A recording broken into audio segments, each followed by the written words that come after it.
Hello student, कैसे हो आप सब। मैं श्वेता मेहरा आपके सामने बीएससी फर्स्ट ईयर के topic from the physics alpha में आज आपके सामने स्टार्ट करने वाली हूँ, जो कि है फिल्टर का सेकंड पार्ट है, शंट कैपेसिटर फिल्टर। ये क्या है? A shunt capacitor filter is obtained by connecting a capacitor of suitable capacitance. पहले हम क्या इंडक्टर यूज़ कर रहे थे, अब हम क्या यूज़ करेंगे? कैपेसिटर। कैपेसिटर आपको पता ही है एनर्जी स्टोर करता है। डायग्राम सिर्फ वैसे ही हमने यहाँ इंडक्टर ऐड किया था। अब इंडक्टर हम सीरीज़ में नहीं, पैरेलल में हम यहाँ पे लोड रेजिस्टेंस के पैरेलल में हम कैपेसिटर लगाएंगे। ये हमारा हाफ वेव रेक्टिफायर के लिए। फुल वेव रेक्टिफायर में हम जो हमारी सेकेंडरी ट्रांसफॉर्मर है उसके साथ हम ये अटैच करेंगे कैपेसिटर लोड रजिस्टर। ठीक है, तो आइए देखते हैं हम इसकी वर्किंग में। ये था हमारा सर्किट डायग्राम। अब हम इसकी वर्किंग पे देखते हैं। Resistance of a capacitor is, हमें पता है जो हमारा रेजिस्टेंस ऑफ कैपेसिटेंस है, यानी इसको हम एक्सी से डिनोट करते हैं। और हमेशा आपको पता होना चाहिए कैपेसिटेंस हमेशा लैग बिहाइंड करेगा विद द रेजिस्टेंस से, with the π/2। Okay, resistance of capacitance is xc which are equal to 1 by omega c। Omega c क्या है यहाँ पे? Angular frequency. c क्या है हमारे पास? Capacitance. It is infinite for DC. जो हमारे कैपेसिटेंस में जो रेजिस्टेंस है वो इनफाइनाइट फ्रीक्वेंसी की डीसी के लिए यूज़ हो रहा है। बट हमारे पास जो decrease for higher frequency component है, फॉर एग्जांपल एसी है, उसके लिए कैपेसिटेंस यूज़ करेगा। ठीक है, और जो हमारे पास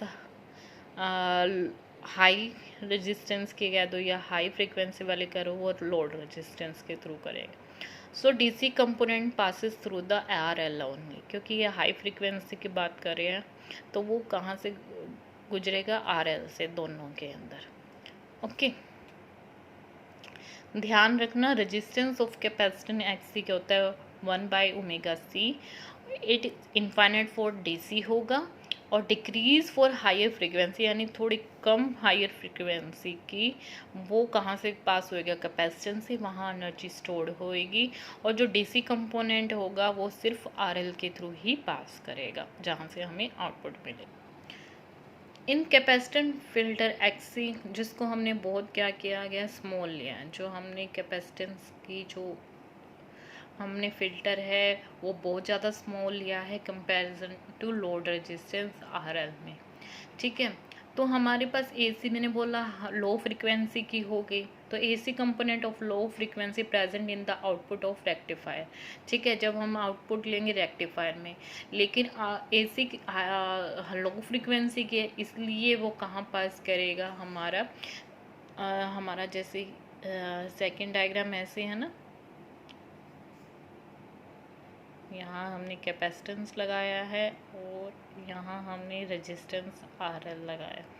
ठीक है, जो लो फ्रीक्वेंसी की हमारे पास वैल्यू होएगी फॉर द एसी कंपोनेंट, वो सिर्फ कैपेसिटेंस पे जाके स्टोर हो जाएगी।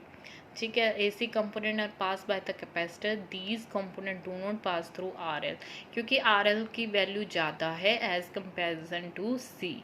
और क्योंकि हमने इसको रखा ही स्मॉल है, स्मॉल रखा है तो वो सिर्फ लो फ्रीक्वेंसी वाले को ही अलाउ करेगा, और लो फ्रीक्वेंसी सिर्फ हमारे एसी कंपोनेंट की है। दीज कंपोनेंट डू नॉट, जो हमारा एसी कंपोनेंट है इसलिए वो पास नहीं होगा, इसलिए only DC voltage will appear on the RL. Other way में हम क्या कर सकते हैं? जब हमारे शंट कैपेसिटर क्यों बोल रहे हैं हम? When the output voltage from the rectifier increase, जैसे जैसे देखो, जैसे जैसे हमारे पास यहाँ पे आउटपुट की बात कर रहे हैं रेक्टिफायर के अंदर, ये जो हमारा रेक्टिफायर है इसमें जैसे जैसे इंक्रीज़ करेंगे हम लोड को, तो हमारा ये जो कैपेसिटर है, दोनों की बात करें अगर, जैसे जैसे लोड, जैसे हमारे डीसी फ्रीक्वेंसी हाई होती है, अब करंट ज़्यादा पास होगा, आउटपुट वोल्टेज ज़्यादा आएगी रेक्टिफायर में, तो हमारे पास उसी तरह यहाँ पे भी क्या होगा? एनर्जी दोनों में क्या होगी? सेव होती रहेगी। इट मीन्स हम अदर वे में क्या होएगा कि हमारा कैपेसिटर क्या ले रहा है? चार्ज ले रहा है। ठीक है, जब तक चार्ज की पीक वैल्यू नहीं आ जाती आउटपुट वोल्टेज में, ठीक है, तो रेक्टिफायर में तब तक चार्ज होता रहेगा।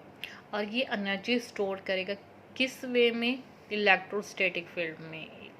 ठीक है, इलेक्ट्रोस्टैटिक फील्ड में एनर्जी स्टोर करेगा हमारा जो कैपेसिटर है।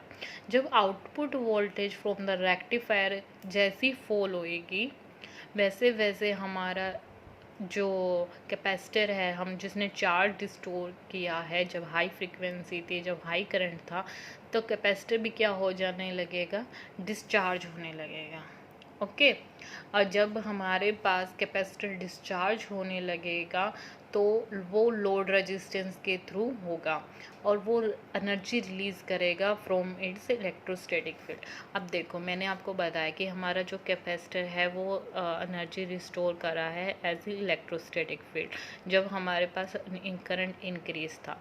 अब जब जैसे हमारे पास करंट जो आउटपुट वोल्टेज की है अब फॉल होने लगेगी, ठीक है, फॉल होने लगेगी, तो इसके अंदर जो चार्ज था कौन से फॉर्म में? इलेक्ट्रिक फील्ड में, वो भी क्या होने लग जाएगा? डिस्चार्ज होने लग जाएगा, क्योंकि उसको भी तो करंट देना है, क्योंकि उसको क्या करना है? बैलेंस बना के रखना है इनपुट में, कि हमारी आउटपुट एक तरह ही आते रहे, उसमें कोई फ्लक्चुएशन ना हो।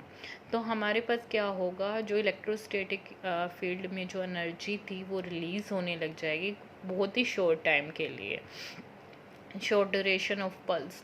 तो हमारा जो करंट पास होगा थ्रू द डायोड, ठीक है, ये जो हमारे डायोड यूज़ करे हैं इसकी वजह से जो हमारे पास जो करंट फ्लो करेगा, ठीक है, तो वो कहाँ से करेगा? For the charging the capacitor, ठीक है, through the diode for charging the capacitor. और जो ये डिस्चार्ज होगा थ्रू द RL, ठीक है, कहाँ से डिस्चार्ज होएगा? Through the RL। Okay, for comparative longer period. अब ये कौन से? जब तक वो उसको रिसीव मिलती जाएगी किसकी? अनदर चार्जिंग पल्स की। तो ये था हाफ वेव और फुल वेव रेक्टिफायर के लिए। अब देखो, ये हमारे पास पल्स है जो पहले कैसे हो रही थी? हाई करंट है, फिर फॉल होने लगी, आना तो उसको यहाँ था, जो रेड मार्क्स है मैंने यहाँ पे शो किया है, लेकिन वो क्या हो रही है? रिलीज़ हो रही है, फिर दोबारा इंक्रीज़ हुई, रिलीज़ हुई। लेकिन जब हम फिल्टर लगा रहे हैं, उसके अंदर कैपेसिटर लगा रहे हैं, तो जो हमें परफेक्ट डीसी करंट चाहिए विदाउट एसी कंपोनेंट, तो कैपेसिटर क्या कर रहा है? जो यहाँ से इसको मीट करवानी थी यहाँ पे, तो यहाँ वाले पे उसको करंट देने के लिए वो एनर्जी दे रहा है। तो यहाँ पे वो उसने क्या दी? एनर्जी दी, जिसके कारण क्या बनी? डीसी करंट बनी। अगेन जो फॉल होने लगी, ठीक है, तो अगेन कैपेसिटर ने अपना करंट दे दिया, अपनी एनर्जी थी स्टोर दे दी, और एक परफेक्ट हमारे पास डीसी कर्व बन गए। अब रिपल फैक्टर क्या होता है हमारे पास? रूट मीन स्क्वायर और करंट AC डिवाइड में करंट ऑफ DC। तो इसकी वैल्यूज़ आपको याद रखनी पड़ेगी फिर द शंट कैपेसिटर फिल्टर के लिए गामा पाई बाय में √3 ओमेगा C RL, ये हाफ वेव के लिए है। फुल वेव के लिए पाई बाय में √2 √3 ओमेगा C RL, ये फुल वेव। जितना स्मॉल रिपल फैक्टर होगा और उतना ही हमारे पास क्या होगा? लोड रेजिस्टेंस ज़्यादा होगा। बट जब हमारे पास RL यानी लोड रेजिस्टेंस ज़्यादा होगा तो रिक्वायरमेंट क्या होगी? स्मॉल होएगी, यानी रेजिस्टेंस ज़्यादा होगा तो करंट स्मॉल ही होगा। Thus the shunt capacitor filter suits only when current required is small. ये शंट कैपेसिटर हम कहाँ यूज़ करेंगे? जब हमें करंट बहुत चाहिए, बहुत ज़्यादा स्मॉल चाहिए। और तब ये कब होगा? जब हमारे पास लोड रेजिस्टेंस ज़्यादा होगा, जब हम कैपेसिटर यूज़ लगाएंगे। तो स्टूडेंट्स, ये था हमारे पास शंट कैपेसिटर फिल्टर। तो अब हम नेक्स्ट पार्ट पढ़ते हैं एल सेक्शन, और जिसको हम LC फ़िल्टर। एल सेक्शन या LC फ़िल्टर क्या होता है? अभी तो हम अलग अलग लगा रहे थे, इंडक्टर अलग लगा रहे थे, कैपेसिटेंस अलग अलग लगा रहे थे। अब दोनों को एक साथ कंबाइन करना, इंडक्टर और कैपेसिटर को, उसको बोल रहे हैं हम LC filter. Series inductor filter और shunt capacitor filter is not suited for all values of load resistance. Different अगर हम अलग अलग यूज़ करते हैं कैपेसिटर और फिल्टर को या इंडक्टर को, तो एक एक साथ लगाने पे मतलब सॉरी अलग अलग करने पे इसकी वैल्यू लोड रेजिस्टेंस की हमें सूट नहीं कर रही। बट जब हम इनका कम्बिनेशन लगाते हैं दोनों फ़िल्टर का, जो एल सेक्शन और हमारे पास सी सेक्शन है, इसको हम बोलेंगे कम्बिनेशन को एलसी फ़िल्टर। किस किस का कम्बिनेशन? इंडक्टर और कैपेसिटर का। उस सेक्शन को हम दोनों फ़िल्टर को जो यूज़ करें उसको एलसी फ़िल्टर भी बोलते हैं या L section. LC filter can be use to get small ripple factor. पहले हमें क्या चाहिए था? रिपल फैक्टर क्या चाहिए था? स्मॉल दी चाहिए था और लोड रेजिस्टेंस ज़्यादा। इससे क्या होगा, जब हम दोनों का कम्बिनेशन बनाएंगे तो हमारे पास स्मॉल रिपल फैक्टर आएगा किसी भी टाइप के लोड के लिए, चाहे वो लोड कम हो चाहे लोड ज़्यादा हो। तो हमारे पास क्या आने वाला है? रिपल फैक्टर यहाँ पे स्मॉल ही आने वाला है। ठीक है। L section filter connected to a full wave rectifier, this is called choke input। हम ये रिपल LC सेक्शन यानी L सेक्शन हम सिर्फ किस में लगा रहे हैं? फुल वेव रेक्टिफायर में लगा रहे हैं, जिसको अतर हमने चोक इनपुट फिल्टर भी बोला है। ठीक है। ये प्राइमरी और सेकेंडरी स्टेप डाउन ट्रांसफॉर्मर है। डायोड दे रखे हैं, एसी मेन सप्लाई करे हैं, हमने यहाँ इंडक्टर लगाया है और हमने एक कैपेसिटर, लोड रेजिस्टेंस और आउटपुट मिलने वाले। जब एल और सी की सिलेक्ट करेंगे कि उसका जो रेजिस्टेंस है एक्सी वो स्मॉल होना चाहिए लोड रेजिस्टेंस से, और जो हमारा इंडक्टर का जो रेजिस्टेंस है या इम्पीडेंस कह दो वो ग्रेटर होना चाहिए किससे? इम्पीडेंस ऑफ द कैपेसिटर से। For lowest frequency AC component हमने एक लोवेस्ट फ्रीक्वेंसी कंपोनेंट लेना चाहिए। हमें टू फैक्टर चाहिए, एक तो एक्सी क्या होना चाहिए? स्मॉलर देन आरएल होना चाहिए, दूसरा एक्सएल लार्जर देन एक्सी होना चाहिए। और लो फ्रीक्वेंसी हम एसी कंपोनेंट ले रहे हैं as a output of rectifier. For regular frequency 2 omega, हम दो कैसी फ्रीक्वेंसी हम यूज़ करें? 2 ओमेगा। एक्सल और एक्सी यहाँ पे क्या है? हमारे पास रिएक्टिव वेव्स है। फॉर इंडक्टर आई हमने यहाँ इंडक्टर के लिए यूज़ करे हैं, और सी हमें capacity corresponding to the angular frequency 2 omega. हमारे पास जो एक्सल अगर हाई होता है, होना भी चाहिए, तो हमारे पास जो एसी कंपोनेंट है वो पास नहीं होगा इजली। मैंने आपको पहले ही बताया था जब हम इंडक्टर लगा रहे थे स्टार्टिंग के अंदर इंडक्टर फिल्टर में, कि इस इंडक्टर फिल्टर में क्या होगा, एसी कंपोनेंट पास नहीं होता, क्योंकि एसी कंपोनेंट की काफ़ी लो फ्रिक्वेंसी होती है, वो इसमें से पास नहीं हो पाएगी, क्योंकि हमारे पास एक्सल क्या है? वेरी लार्ज अमाउंट में है एक्सल, यानी इसका इम्पीडेंस काफ़ी हाई है, जो सिर्फ डीसी कंपोनेंट ही उसे पास कर सकता है। तो हमारा एसी कंपोनेंट पास नहीं होगा इजीली।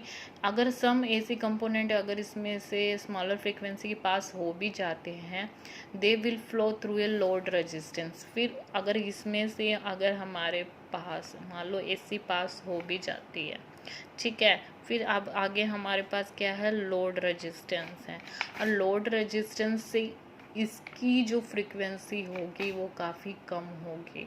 ठीक है, वो काफ़ी लो रेजिस्टेंस पे हैं, सॉरी यहाँ पे है ना हमारे कैपेसिटेंस।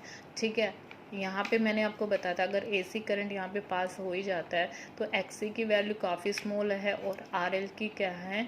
काफ़ी हाई है।